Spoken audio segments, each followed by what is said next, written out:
No centro da sala, diante da mesa, no fundo do prato, comida e tristeza, a gente se olha, se toca e se cala e se desentende no instante em que fala.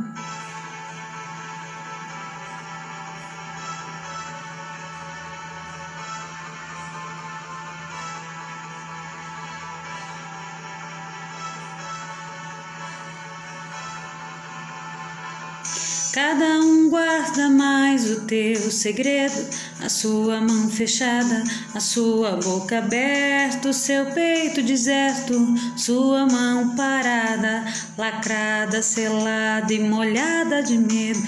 Vai na cabeceira, é hora do almoço, minha mãe me chama, é hora do almoço, minha irmã mais nova, negra cabeleira, minha avó reclama, é hora do almoço. Oiê, tudo bem com vocês? Tudo certinho por aí? Eu sou a Mércia, esse é o canal da Margarida e essa é a nossa quarta videoaula sobre o gênero textual poema. Todos os meus vídeos são marcados pela falta de tecnologia e pelos efeitos sonoros inesperados. E eu acredito que isso também seja muito poético, vai muito, caminha ao lado da nossa ideia, que é aproximar a poesia do poema, né? Então hoje eu iniciei essa videoaula, além de ter esses poucos recursos que acredito que torna o poema ainda mais rústico e cheio de interpretações. E hoje eu tô com menos recursos ainda, porque eu nem estou na minha casa, estou fazendo esse vídeo da casa de um amigo. Durante a pandemia, a gente viu a necessidade de fazer videoaulas para ajudar os alunos, já que a gente não podia mais estar pertinho.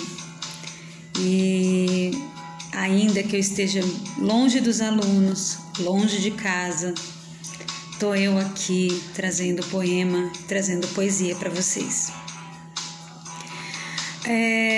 Esse poema que eu cantei para vocês é de um cantor e compositor já falecido, chamado Belchior. Quem me conhece e já viu algumas publicações aí do meu canal, sabem que eu sou fã. Mas não é só por essa razão que eu escolhi essa música, ou esse poema. Primeiro, para ampliar o repertório poético de vocês, haja vista que a nossa intenção com essas videoaulas é que vocês, ao final dos estudos, consigam criar um poema autoral. Ainda estamos falando sobre o nosso lar, a nossa casa. As músicas e poemas anteriores que eu trouxe para vocês também falavam sobre esse tema, né, do vilarejo. Até expliquei que cada um tinha uma maneira de ver o vilarejo, depois a casa no campo, como que era essa casa, o que nos remetia. Então, assim, hoje a gente vai falar de uma coisa que é um pouco complicada de entender, que chama-se figura de linguagem, sentido próprio e sentido literal das palavras. Nós já vimos que o poema ele apresenta várias características que ele segue à risca, né? Então tem a rima, a gente já viu também que no poema tem que ter poesia, a gente viu que poesia é o sentido pessoal, individual, que cada um dá às coisas que observa, toca, sente de acordo com as suas experiências pessoais. A gente falou um pouco sobre acróstico, que é quando a gente usa as primeiras letras de uma palavra para compor um poema. E a gente explicou o que era verbo e estrofe. Hoje a gente vai falar um pouco de sentido próprio e sentido figurado, tá bom? Lembrando que esse é um conteúdo preparado para alunos de 5º e 6º ano do ensino fundamental. Então, obviamente, ele não está muito amplo, ele não está mergulhado no conteúdo. Então, se vocês tiverem dúvida ou quiserem saber ainda um pouco mais sobre o assunto, pesquisem, ok? É muito bom conhecer a nossa língua, tá? Então, algumas coisas que ficaram para trás, algumas informações que vão ficar para trás, não é porque foram consideradas desnecessárias ou irrelevantes, é porque não cabe a faixa etária que as aulas estão sendo especificamente gravadas, tá bom? Vamos falar então, né, do sentido próprio e figurado, que eu tô aqui enrolando e não falo nada. Bom, o sentido próprio é o sentido real da palavra e sentido figurado é um sentido simbólico. Eu vou dar 2 exemplos para vocês para a gente pensar um pouquinho. Vamos falar, qual é a frase aqui que eu anotei? O menino jogou uma pedra na janela. Vamos pensar na palavra pedra. O menino jogou uma pedra na janela. A palavra pedra quer dizer o quê?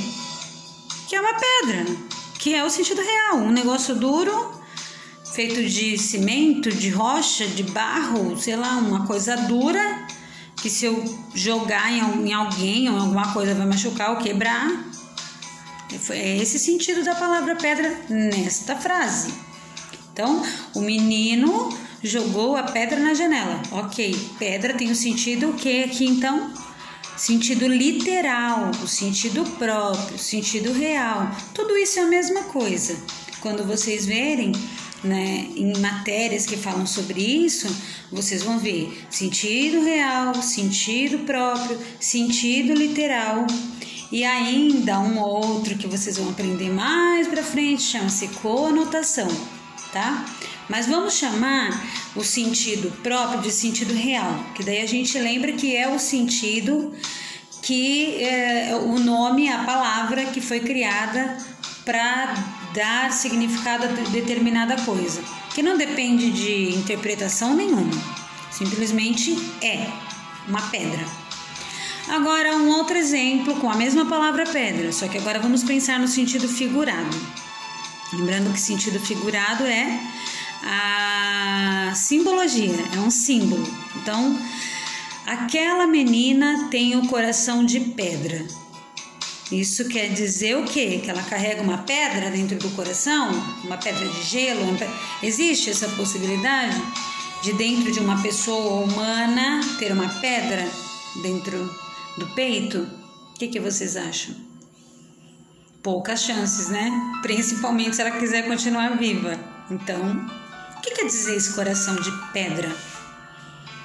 Seria essa pedra, a gente tem que associar as características da menina. Então, a menina tem um coração de pedra. Como é uma pedra? É dura, é mole, é fofa, é macia, é áspera. Lembra do exemplo anterior? O menino jogou uma pedra na janela e a gente pensa que a pedra é um negócio duro, né? Um negócio que se dá para quebrar uma janela, então tá. A menina tem o coração de pedra. Isso quer dizer o quê? Que ela é insensível. Ou que ela tenha dificuldade de demonstrar seus sentimentos, que eu ia falar é que ela seja durona. E que ela seja durona também é em sentido figurado, porque uma pessoa durona é o quê? Uma pessoa parada, dura? Não, é uma pessoa que aguenta muitas vezes o seu sofrimento e não demonstra. Então, todo tempo a gente está usando a linguagem figurada. E muitas vezes a gente não se dá conta, né? Às vezes a gente só se dá conta quando vai explicar o sentido figurado e dar um outro exemplo de sentido figurado. Mas eu espero que vocês tenham entendido essa coisa de sentido figurado e próprio. Vamos falar um pouquinho da música do Belchior que eu trouxe para vocês. Como eu disse, eu estou com pouquíssimos recursos hoje, menos do que eu costumo ter, mas me compreendam, me assistam com jeito, me ouçam com jeito, porque eu estou fora de casa, ok? Então vamos lá. Hora do almoço do Belchior. Eu quero falar sobre essa frase aqui, ó. No fundo do prato, comida e tristeza. O que é essa frase? É um verso, né? Que a gente já aprendeu em aulas anteriores. No fundo do prato, comida e tristeza. Bom, primeiro que quando a gente lê toda a poesia, todo o poema do Belchior, a gente vê que se trata de uma simbologia do que é uma família tradicional, sentada na mesa, o pai na cabeceira, que convencionalmente, pelo menos antigamente era assim, quem sentava na cabeceira da mesa era a pessoa mais importante, né? Tinha até uma piada, olha, quem senta na cabeceira paga a conta, não sei se vocês já ouviram isso. Porque era a pessoa mais importante, era o chefe da reunião, né?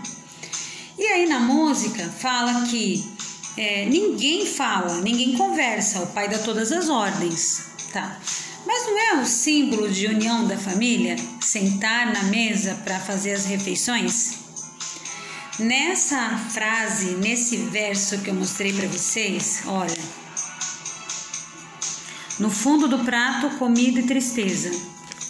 Tristeza é um sentimento, né? Como é que dá para comer tristeza? Será que dá para comer tristeza? Às vezes a gente come um negócio que é ruim, é triste, né? Mas não é esse o sentido da palavra aqui. É que muitas vezes, mesmo sentado nessa mesa, onde é para ser um ambiente gostoso, é para ser um ambiente agradável, alegre, as pessoas guardam seus segredos, guardam suas mágoas, guardam suas tristezas. Então, junto com a comida, é como se ela também estivesse mastigando a sua tristeza, porque ela não pode expor essa tristeza, ela não tem liberdade para expor essa tristeza, né? Uma outra frase que me chama muita atenção é aqui, ó: o seu peito deserto, a sua mão parada. Aqui, o seu peito deserto, a sua mão parada, lacrada, selada e molhada de medo. Essa aqui de cima ainda é muito curiosa. A sua mão fechada e a sua boca aberta. Tá, mão fechada. Quando a gente pensa em alguém que é mão fechada, no sentido próprio, seria o quê? Isso aqui, tô com a mão fechada. Um membro que tem dedos. Alguns já perderam alguns dedos por aí, né? Mas a maioria tem todos os dedos. Então isso aqui é a mão fechada. Mas tem um sentido figurado também, que é quando a gente fala que a pessoa é sovina, mesquinha, não gosta de dividir nada com ninguém. Aí vem um outro sentido figurado que é pão duro, né? Então, quando a gente fala que é a mão fechada e a boca aberta. Quando eu li isso a primeira vez, eu fiquei com várias interpretações. E aí vocês vão escolher qual vocês acreditam que é a verdadeira. Porque em poema tem muito isso. Depende muito das suas vivências, né? Então, o que seria essa boca aberta? Seria literal? Porque essa pessoa estava comendo na hora do almoço? Então, pode ser literal. A sua mão fechada e a sua boca aberta. Pode ser literal. Mas pode ser figurado também. Esse boca aberta pode ser alguém que fala muito, alguém que fala demais, alguém que fala desnecessariamente. E ainda tem um outro sentido, que é uma pessoa abobada, né, distraída, que não está prestando atenção nas coisas, é um boca aberta, né?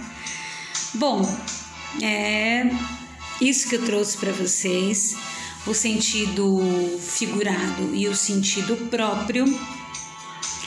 E a tarefa de vocês, o texto hoje tá até o vídeo hoje está até um pouquinho mais extenso, né? Acho que eu falei um pouquinho demais, mas vamos lá. Qual é a tarefa? Vocês vão criar uma estrofe. Lembra que estrofes são aqueles conjuntos de versos, conjuntos onde os versos são agrupados.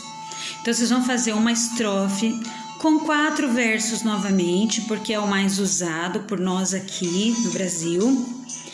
E vocês vão falar sobre o tema casa, lar, o lugar onde você mora, colocar o nome da atividade e a etapa.